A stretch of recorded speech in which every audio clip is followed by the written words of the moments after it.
Hello. Words of wisdom. I was just in the car right now with Jeff. We ran up to Grab 2 bottles of white wine. grab 2 bottles of wine, and off we go to a friend's place. But I'm recording, Jeff, because we actually had some really interesting conversations right now, and I wanted you to recap for everyone because I think it's very important. And it's not often that we get to hear insights on China without it turning into a PR fluff piece about someone's company. So, to recap. So basically, I'm driving down the street and Christine's asking me about, being frustrated in driving in Asia and China specifically because no one really follows the rules. And I said that driving is actually a very social kind of thing where people are either polite and they listen, or they do whatever they want and they're very,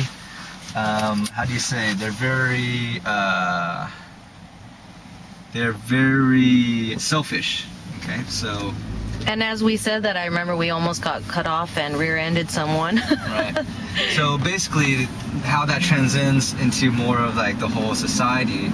My comment was that in China, there's a very strong duality between people that are in your inner circle, which if you're part of it, then it is great, fantastic. They'll do anything for you. Financially or emotionally or anything to assist you. And if you're not in that inner circle, then you might as well just be shit on a stick.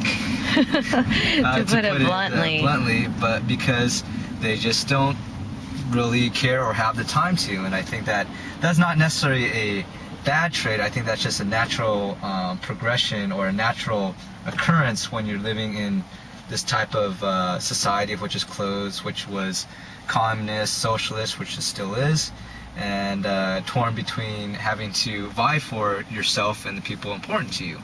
So with that combination, to survive and to be successful, you cannot spread your resources that thin, and you can only concentrate on the people that really matter. So are you saying you can't afford to be nice to everyone in a country with 1.3 billion people where you're reminded of it walking down the street every day?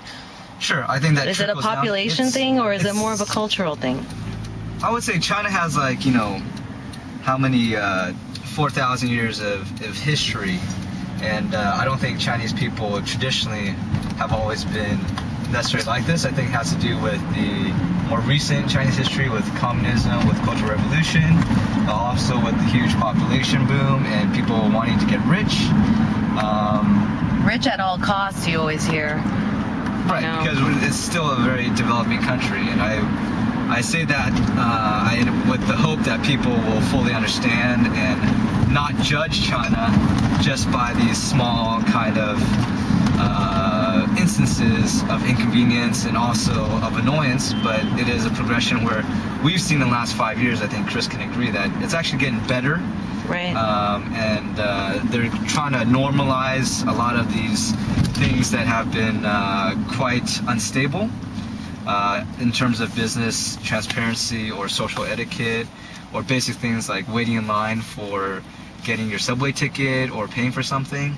I mean, there are actually lines now. I remember the first time in China in '95. Forget wanting to order something at McDonald's. It was like a, right. It was like a big mosh pit. So it is. So it has changed a lot.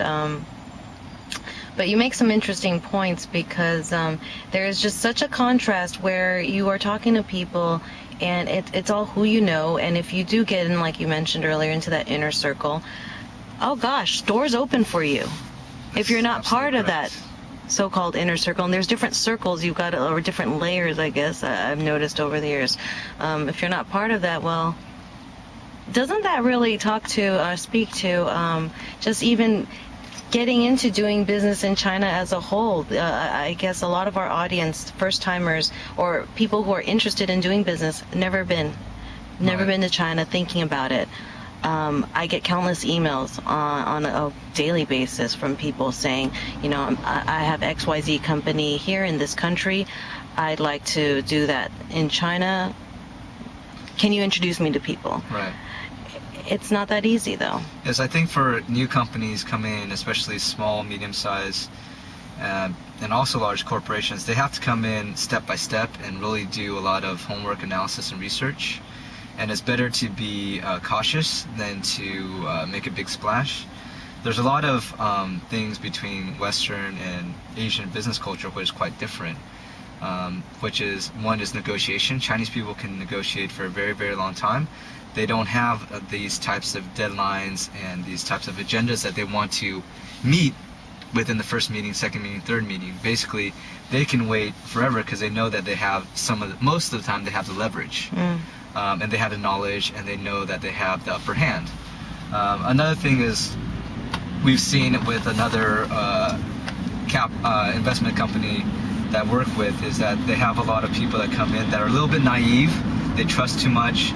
They don't look at the legal documentation and amendments closely, and then 6 months down the line, all the assets have been taken out of a company, or they've injected all of these bad assets, or hired another 100 people at 100% of what the market rate is, and the foreign partner cannot do anything about it. And it really ties them down, and they've already put in 15 to 30 million US, and now they have to drop another 15 million to get to where they initially negotiated to. So a lot of these things are not trivial. So when you do come in, make sure that you really evaluate the partners, make sure that you have professional firms or people you trust here that are going to represent you. And when you come in, you have to be realistic that it's an investment and that you're not going to make money immediately. And as long as you keep those in mind, and I guess patience is a virtue. It's Sure. a cliche, but it so applies if you're not looking for a quick, I guess, what would you say, quick... You can't expect to get right. rich soon, or to come in, like, let's give an example, TNT, which they are a very strong direct marketing company, also logistics. They came in, hired everyone from the top firms that do direct marketing or marketing at a premium, and basically had a very, very strong team. And they came in, they spent probably 10, 15 million, huge budgets, huge outdoor billboards to acquire all these customers and do these campaigns. But within a year and a half, they had to basically close up that whole division, that whole operation, based on the fact that they thought that they could do it exactly the same as they do in America, and implement that across China, which was definitely not true. Right. Now we have a accident. Now we're gonna let you. Oh, here we go. An accident. What were we talking about earlier? But oh wow. Okay, so as to avoid our own accident, we'll wrap it up here with my little conversation with Jeff Hu, CEO of Health One. Thank you, Jeff. Bye bye.